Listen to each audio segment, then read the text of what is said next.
ओशो कहते हैं, मनुष्य के समक्ष जो शाश्वत प्रश्न है वह एक है। वह प्रश्न है कि मैं क्या पाऊं कि तृप्त हो जाऊं। धन मिल जाता है, तृप्ति नहीं मिलती। पद मिल जाता है, तृप्ति नहीं मिलती। यश मिल जाता है, तृप्ति नहीं मिलती। तृप्ति मिलनी तो दूर, जैसे धन, पद और यश बढ़ता है वैसे ही वैसे अतृप्ति बढ़ती है। जैसे ऐसे ढेर लगते हैं धन के, वैसे वैसे भीतर की निर्धनता प्रकट होती है। बाहर तो अंबार लग जाते हैं स्वर्णों के, और भीतर की राख और भी प्रगाढ़ होकर दिखाई पड़ने लगती है। धन के बढ़ने के साथ दुनिया में निर्धनता बढ़ती है। इस अनूठे गणित को ठीक से समझ लेना। जितना धनी व्यक्ति होता है उतना ही उसका निर्धनता को बोध गहरा होता है। जितना सम्मानित व्यक्ति होता है उतना ही उसे अपने भीतर की दीनता प्रतीत होती है। सर पर ताज होता है तो आत्मा की दरिद्रता पता चलती है। गरीब को, भूखे को तो फुर्सत कहाँ, भूख और गरीबी में ही उलझा रहता है। भूख और गरीबी को देखने के लिए भी समय कहाँ, सुविधा कहाँ। लेकिन जिसकी भूख मिट गई, गरीबी मिट गई, उसके पास समय होता है, सुविधा होती है कि ज़रा झांक कर देखें, कि ज़रा लौट कर देखें, कि जिंदगी पर एक सरसरी नज़र डालें। कहाँ पहुँचा हूँ, क्या पाया है। और दिन चूके जाते हैं और मौत करीब आती जाती है। और मौत कब दस्तक देगी द्वार पर कहा नहीं जा सकता। और हाथ से जीवन की संपदा लुट गई, और जो इकट्ठा किया है वे कौड़ियाँ हैं। लेकिन मिल जाने पर ही पता चलता है। जब तक यह मिल ना जाए तब तक पता भी चले तो कैसे चले। हीरे हाथ में आते हैं तो ही पता चलता है कि ना इनसे प्यास बुझती है ना भूख मिटती है। हीरे हाथ में आते हैं तो ही पता चलता है कि ये भी कंकड़ ही हैं। हमने प्यारे नाम दे दिए हैं। हमने अपने को धोखा देने के लिए बड़े सुंदर जाल रच लिए हैं। यहाँ लोग सोए हुए हैं, मूर्छित हैं, चले जा रहे हैं नींद में। क्यों जा रहे हैं, कहाँ जा रहे हैं, किस लिए जा रहे हैं, कौन है, कुछ भी पता नहीं। और सब जा रहे हैं इसलिए वे भी जा रहे हैं। भीड़ जहाँ जा रही है वहाँ लोग चले जा रहे हैं, इस आशा में कि भीड़ ठीक ही तरफ जा रही होगी। इतने लोग जाते हैं तो ठीक ही तरफ जाते होंगे। माँ बाप जाते हैं, पीढ़ियाँ दर पीढ़ियाँ इस राह पर गई हैं, सदियों सदियों से लोग इसी पर चलते रहे हैं, तो यह राजपथ ठीक ही होगा।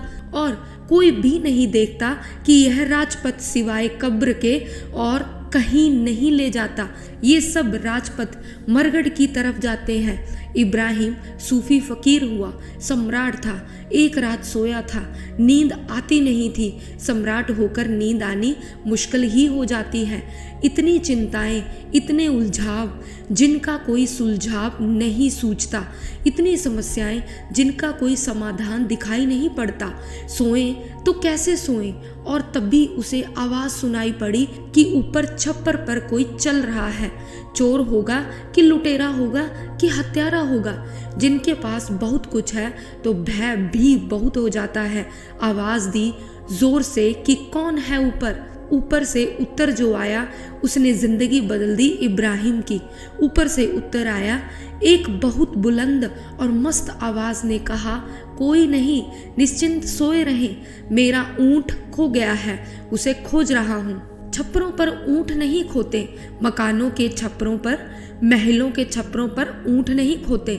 इब्राहिम उठा, सैनिक दौड़ाए कि पकड़ो कौन आदमी है, क्योंकि आवाज में एक मस्ती थी, आवाज में एक गीत था, एक मादकता थी। आवाज जैसे किसी और लोग की थी, जैसे आवाज़ में एक गहराई थी, जैसी गहराई इब्राहिम ने कभी किसी आवाज़ में नहीं देखी थी।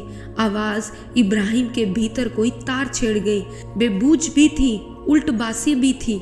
महलों के छप्परों पर ऊँटों की तलाश आधी रात, या तो कोई पागल है या तो कोई परमहंस है। पागल हो नहीं सकता क्योंकि आवाज़ का जादू कुछ और कहता है।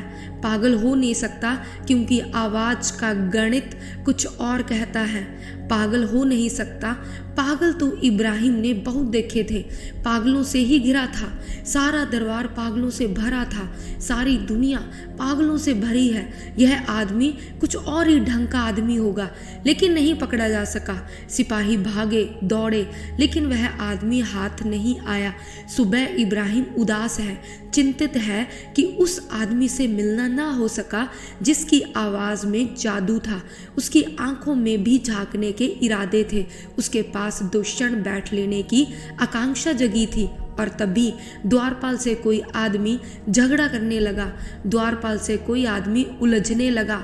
आवाज़ पहचानी लगी, वही आवाज़ है, और वह जो कह रहा था फिर उलटबासी थी।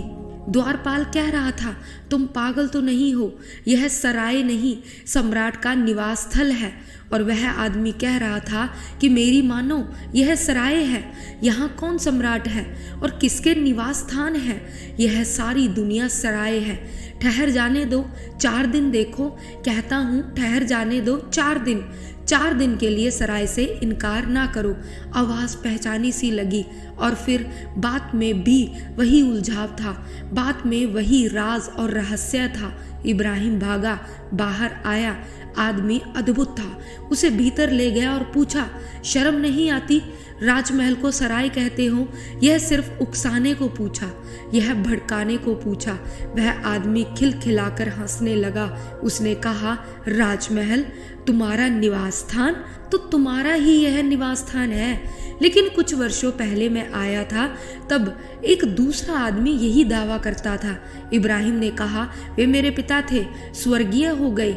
और उस फकीर ने कहा, उसके पहले भी मैं आया था, तब एक तीसरा आदमी यही दावा करता था।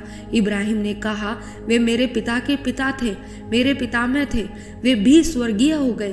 वह फकीर कहने लगा, तो फिर जो मैं कहता हूँ ठीक ही कहता हूँ कि यह निवास नहीं है, सराय है। तुम कब तक स्वर्गीय होने का इरादा रखते हो?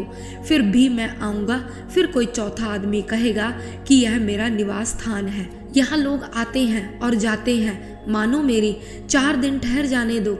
यह कोई महल नहीं है, ना कोई निवास स्थान है। बात चोट कर गई, किन्हीं क्षणों में बात चोट कर जाती है। कोई अपूर्व क्षण होते हैं, तब छोटी सी बात भी चोट कर जाती है। बात दिखाई पड़ गई, जैसे किसी ने झकझोर कर जगा दिया, जैसे किसी ने जबरदस्ती आंख खोल दी। इब्राहिम थोड़ी देर तो ठिठका रह गया। जवाब दे तो क्या दे? जवाब देने को कुछ था भी नहीं। और इस आदमी की मौजूदगी, और इस आदमी का आह्लाद, और इस आदमी की सच्चाई, और इस आदमी की वाणी की गहराई प्राणों के आर पार हो गई। उसने कहा, आप सिंहासन पर विराजे और इस सराय में जब तक ठहरना हो ठहरे, मैं चला। इब्राहिम बाहर हो गया, महल छोड़ दिया, सराय में क्या रुकना। फिर वह गांव के बाहर रहता था, और अक्सर ऐसा हो जाता था, राहगीर आते, वह एक चौराहे पर रहने लगा था। राहगीर उसे पूछते कि बाबा बस्ती का रास्ता किस तरफ है, तो कह देता कि बाएं चले जाओ, देखो बाएं ही जाना तो बस्ती पहुंच जाओगे, दाएं भूलकर मत जाना, नहीं तो मरघट पहुंच जाओगे। फकीर की बात मानकर लोग बाएं चले जाते। 2-4 मील चलने के बाद मरघट पहुंच जाते। वह मरघट का रास्ता था। लौटकर बड़े नाराज आते कि यह भी कोई मजाक की बात है, हम थके मांदे यात्री, दूर से आए यात्री, और तुमने कहा बाएं ही जाना तो बस्ती पहुंचोगे, और हम मरघट पहुंच गए। तो इब्राहिम कहता, हमारी भाषाओं में कुछ भेद है, क्योंकि वहाँ मरघट जिसको तुम कह रहे हो, जो लोग बसे हैं, वे कभी उखड़ते नहीं, इसलिए मैं उसे बस्ती कहता हूँ। जो बस गया सो बस गया।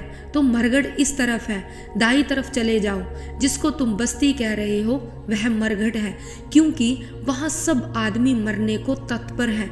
आज कोई मरा, कल कोई मरा, परसों कोई मरा, लेकिन दौड़ रहे हैं लोग। कितनी आपाधापी है इस दुनिया को पा लेने के लिए, और इस पाने में सिर्फ एक बात घटती है, खुद लुट जाते हैं, कंकड़ पत्थर इकट्ठे हो जाते हैं, आत्मा बिक जाती है, खुद को बर्बाद कर लेते हैं, कुछ चीज़ें छोड़ जाते हैं, कुछ मकान बना जाते हैं, कुछ पत्थरों पर नाम खोद जाते हैं। इससे जो सावधान होता है वही व्यक्ति धर्म के जगत में प्रवेश करता है।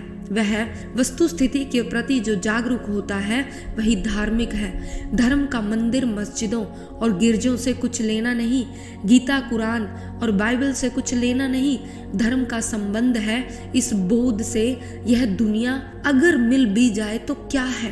तर्क की तरह यह बात चुप जाए भीतर तो जीवन में एक झरना फूटता है। तुम्हारे ही प्राणों में, तुम्हारे ही अंतकरण में एक संगीत उपगत है। तुम्हारे भीतर ही एक ज्योति जलनी शुरू होती है जो शायद जल ही रही थी, लेकिन तुम्हारी आंखें चूंकि बाहर भटक रही थी, चूंकि तुम दुनिया की तलाश पर निकले थे और तुमने कभी पीछे लौटकर अपने भीतर नहीं देखा था, इसलिए पता न चला था, इसलिए प्रत्यविज्ञा ना हो सकी थी। जिस दिन दिखाई पड़ जाता है कि यह पूरी दुनिया भी मिल जाए तो कुछ मिलेगा नहीं, उस दिन आदमी आंख बंद करता है और अपने भीतर देखता है। तब अपना स्वरूप दिखाई पड़ता है, मैं कौन हूँ।